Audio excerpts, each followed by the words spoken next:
Howdy, folks. I'm Ernest Evening Primrose, eagerly entertaining eccentric earthworms.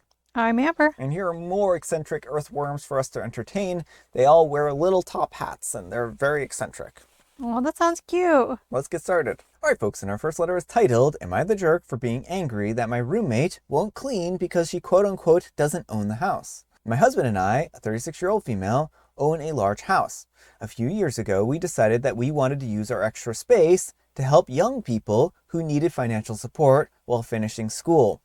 A year ago, Hulda, a 25-year-old female, moved in. She's getting her PhD and is very driven. We live in a high cost of living area, but we let her live here practically rent-free. She insisted on paying $200 a month, which we accepted, but it doesn't cover a fraction of the market rate. Another student, my niece, also lives with us and helps out with the dogs and general chores. The issue is this. Hulda does almost zero house maintenance. She has one assigned day for dishes, which she often misses or does so poorly, loading the dishwasher incorrectly, that they have to be rerun. She cleans up her own immediate messes in the kitchen, but never touches shared maintenance like sweeping, mopping, cleaning the microwave, or taking out the trash. We sat her down to talk about community contribution. We explained that we want the house to feel welcoming for everyone and asked her to find her own way to contribute. Her response was this. Hulda told us flat out that she doesn't feel the need to contribute to the household upkeep because she doesn't own the house. She said that because she has no ownership, she has no motivation to help, but added, I'll do something if you tell me to. I told her that I don't want to assign chores like she's a child because we're all adults, but she insisted that we must tell her exactly what to do. She also argued that everyone has different levels of cleanliness, so she shouldn't have to clean something unless I personally think that it's dirty and tell her to fix it. Why I might be the jerk. I was visibly upset. She is very willing to work if I just give her a list. So maybe I'm being difficult by wanting her to take initiative instead of just being a boss. Why I don't think that I am. I feel her response was incredibly selfish. We have gone out of our way to make her feel like this is her home, not just a rental. I never remind her that we own it. I introduced her as a roommate, and I even adapted childhood recipes to be vegetarian just for her and let her use my car. It hurts that I don't need ownership of her to care about her, but she needs ownership of a floor to feel like she should sweep it. I think that living nearly rent-free in a supportive home should inspire some level of communal care, not tell me what my job is attitude. Am I the jerk for being angry at her reasoning? All right, folks, what do you think? Not the jerk. This sounds like weaponized incompetence at its finest.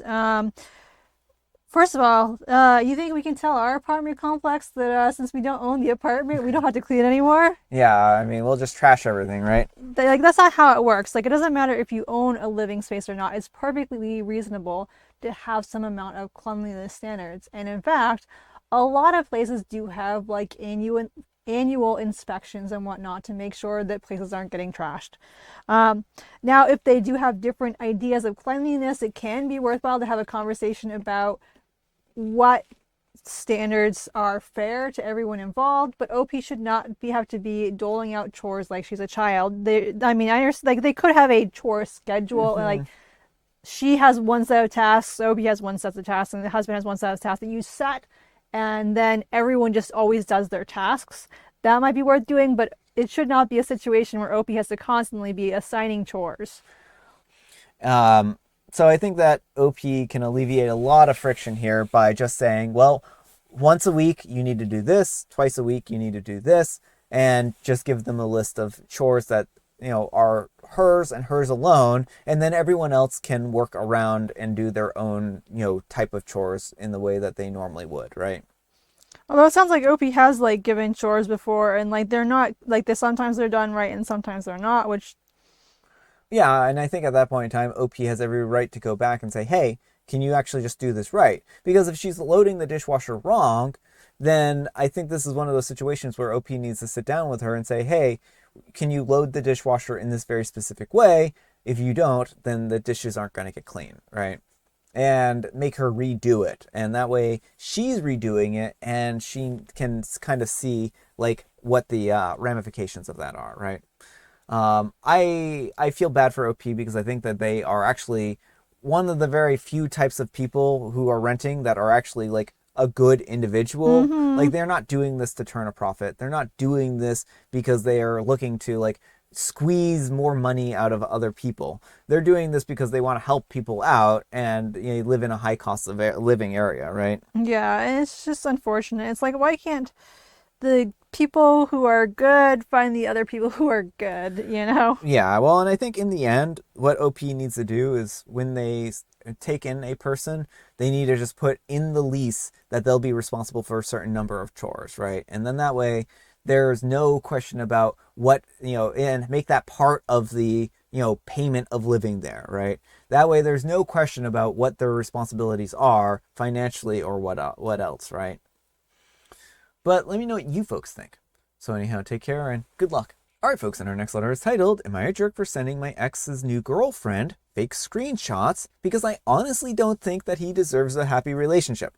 My ex and I have a baby together, and our relationship was terrible. He lied constantly, he cheated, didn't stay when he found out I was pregnant, and genuinely made my life more miserable. So I watched him move on and suddenly act like a loyal, amazing boyfriend to another girl honestly made me mad. Literally, right after all of that, he gets a new girlfriend, and suddenly he's this perfect loyal boyfriend apparently.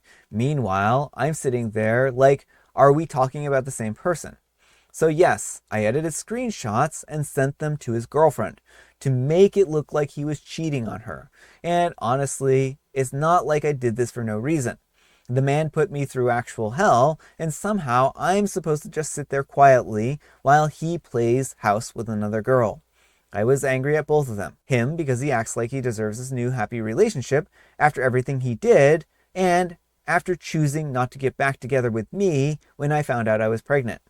And her because she knowingly chose to date a guy I already told her was a deadbeat and a liar, which honestly is embarrassing on her part too. Like if a girl is warning you and telling you to stay away, at that point, you clearly don't care.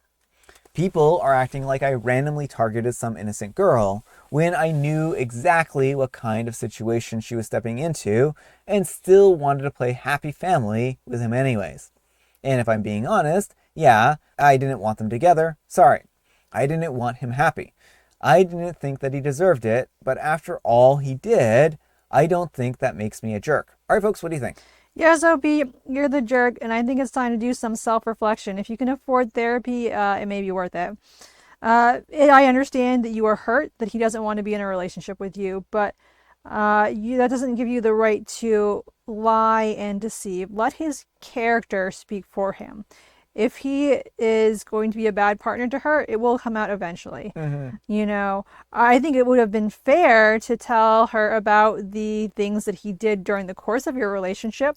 That is well within your right. But if you're going to the point of fabricating things to try and make him look bad, like that's a whole nother level. Yeah, I mean, it sounds more like OP is jaded that he didn't stay with her. And I think that is a really poor reflection on his character. And I know that OP is calling him a liar and saying that he's dishonest, but I guess two can play at that game, right? Because OP is as dishonest in some respects, right? I don't know what else he's lied about, but apparently this. And also, OP says that he didn't get back together with me after I found out that I was pregnant. Does that mean they were broken up? I'm not exactly sure about the language OP is using there. I mean, it sounds like she assumed that since she was pregnant, yeah, it sounds like they might have been broken up, and she's like, well, he's clearly going to get back with me now. And the unfortunate thing is, like, no one owes you a relationship. Like, it might speak to his character that he dipped, but, if he's completely, like, not financially pleasant or anything, but some relationships don't work out, and like he shouldn't be forced into a relationship just because you have a mutual kid together. Yeah, and OP's post here is full of contradictions too, because on one hand they're like, he should be with me, but on the other hand they're like, he made my life miserable. Pick a lane here, right? Like, did he make your life miserable, or do you want to be back together with him? Because it sounds like you want to be back together with him and that this is sour grapes to some degree, right? Yeah. So I feel bad for OP. I think they need to go into therapy and kind of work through things if they can afford it. Not everyone can. Maybe is a pro bono therapist who would be willing to sit down and work with them. They're clearly harboring a lot of bad feelings here, and that's understandable. It sounds like they've been through a lot. But they need to be an adult, and they need to not lie and try to ruin other relationships just because they're bitter and angry, right? But let me know what you folks think. So anyhow, take care and good luck. All right, folks, and our next letter is titled, Am I a Jerk for Going Out with Someone a Week After My Ex Broke Up Our 3-year Engagement? I'm trying to move out, but I want to know if I'm the jerk in this situation. Long story short, my fiance went on a rotation for 9 months, changed everything that he wanted for his future. He neglected me, and when he came back home and only wanted to hang out with his new friends from rotation, he came back with what I could only describe as a red pill mentality, which I didn't tolerate. We were trying to work through it together, but he ended things with me saying we don't see eye to eye and never will. I can't build a future with you, but you are still my best friend, no hard feelings. You can continue to stay rent-free if you do all of the regular chores, how you normally do it until I PCS.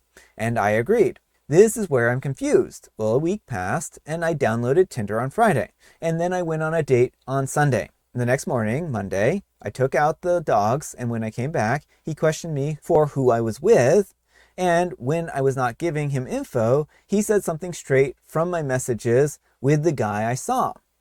He told me that he went through my phone to confirm if I'm being on Tinder was true. His friends apparently saw my account and told him. He went through my Tinder and text conversations in Message app. He told me that he should have known how I would be because I moved on from my last ex fast and that he doesn't care about me anymore. That I clearly don't care about him anymore. I thought that we were friends.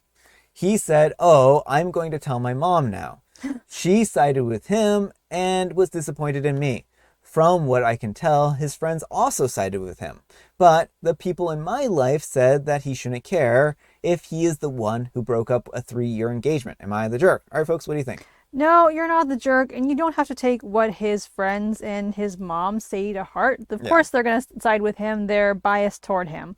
But I do think it's time to start looking for an alternate living arrangement because this does not seem like a good situation. He has no problem violating your privacy and trying to keep tabs on you when you're broken up. Mm-hmm. Well, that's it.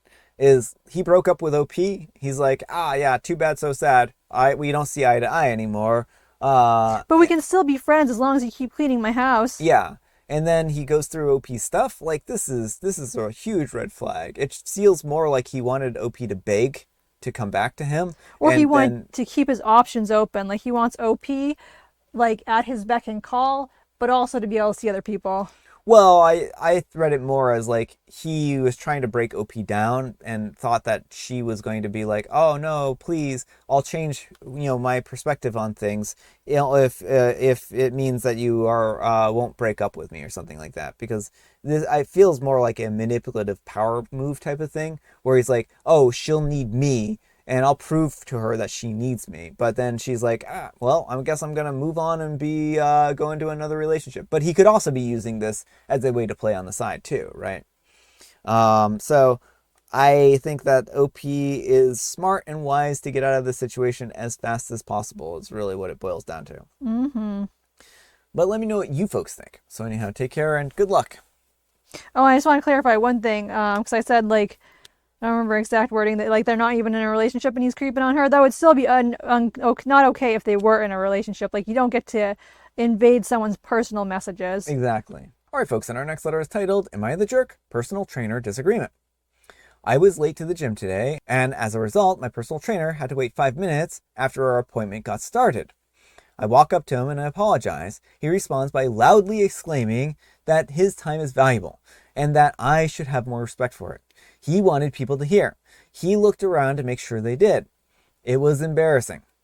I've never been late to an appointment before, but he has. I've waited as long as 10 minutes while he flirts with some woman on the gym floor. So my response, which was immediate and angry, which is the reason why I question it, was, I know exactly how valuable your time is because I paid for it. just so we understand each other. If I want to start 20 minutes from now, you will continue to wait because you took money for these 90 minutes.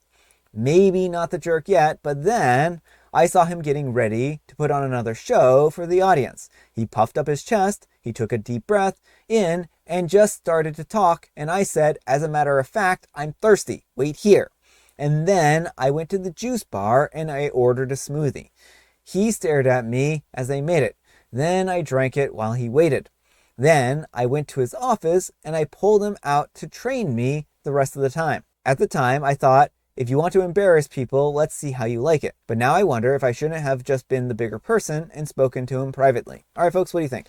No, not the jerk. I mean, I would understand his frustration if you were habitually late, because just because you're paying for his time doesn't mean he's not allowed to be frustrated if he wants to be doing a job.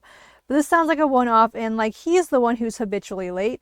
And him, instead of having a private conversation like with OP if he felt hurt, making a big show out of it, like it's very performative. And you don't need that kind of nonsense. Well, yeah, I could understand him saying to letting OP go or say something to the effect of, in a private conversation, hey, if you're not on time for these sessions, then I'm going to have to let you go as a client and you'll have to find a different personal trainer. That would be a perfectly acceptable way to handle the situation, right? Especially if OP had a history of being late and whatnot, right? But, the fact that he's being a hypocrite here, where he's like, my time is valuable, I can do whatever I want. I think that OP has been very lenient on him if he will spend 20 minutes flirting with someone, Well, right? that's and it then exactly. Not training OP. Because OP is paying for him to flirt, essentially. Yeah.